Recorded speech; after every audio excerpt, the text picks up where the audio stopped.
Hey, I'm gonna give you 12 tips to get ahead this holiday season.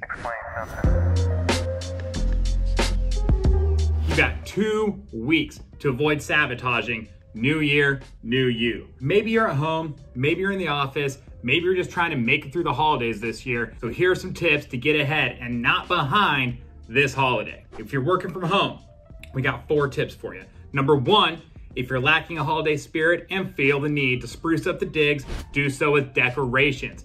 Yes, green and red M&Ms are cute, and maybe you're one of those people who can have them around and not eat them, but that's unlikely. So buy a nice poinsettia. It'll give you just what you need to feel festive without the extra calories. Number 2, keep a giant bottle of water at your desk or table or couch cushion or whatever surface you're actually working from these days.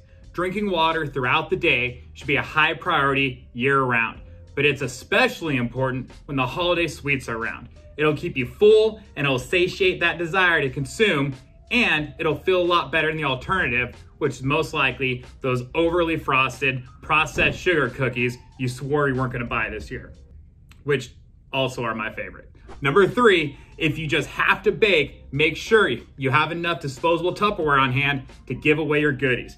Your neighbors need some holiday cheer, and you straight up don't need 3 dozen cookies in the house. Number 4 from home, when you can't kick the cravings, sip on some Clearly caffeine. The sweet watermelon taste, with only 5 calories, will make you feel like you're indulging in the best Jolly Rancher ever made, which everyone knows is watermelon. But you won't get a cavity, which is great because after this year, no one can afford them. All right, number 5, if you're working from the office, just avoid the candy jar. Office candy's gross. It's stale, it's just convenient, but it is not worth it, and it never will be. Holiday chocolate only exists to remind us the sugar makes us feel like garbage. And number 6, work from home on the day of the office potluck. Are people still having potlucks?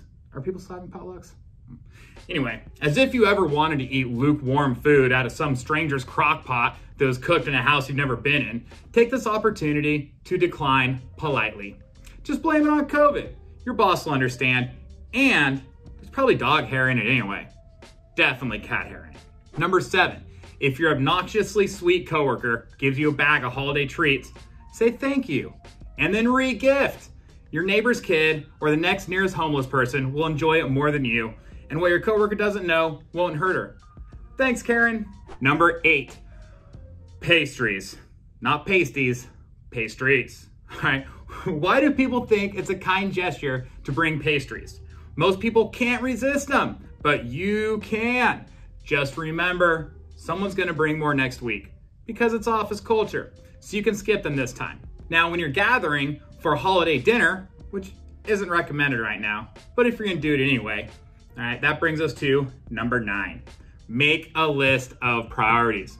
You don't have to write it down in front of your family, but once you see the spread, decide what matters most to you. What'll give you the most satisfaction with the least amount of stomachache. Go for that. Prioritize protein, don't get full on bread, and actually feel good tomorrow. Number 10, we don't love limits.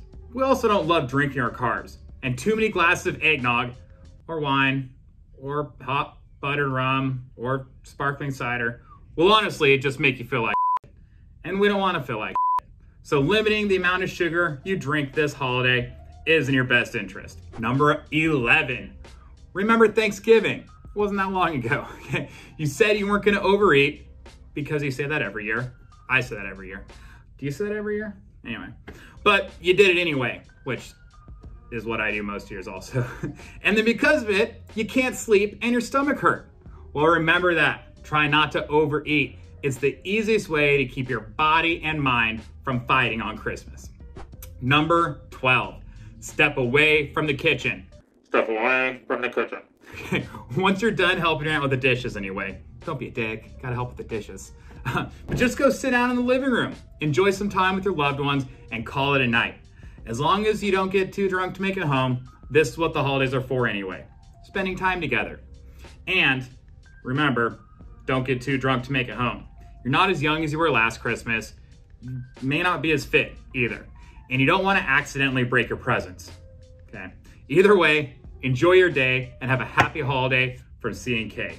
Now just go ahead and hit that subscribe button. Happy holidays.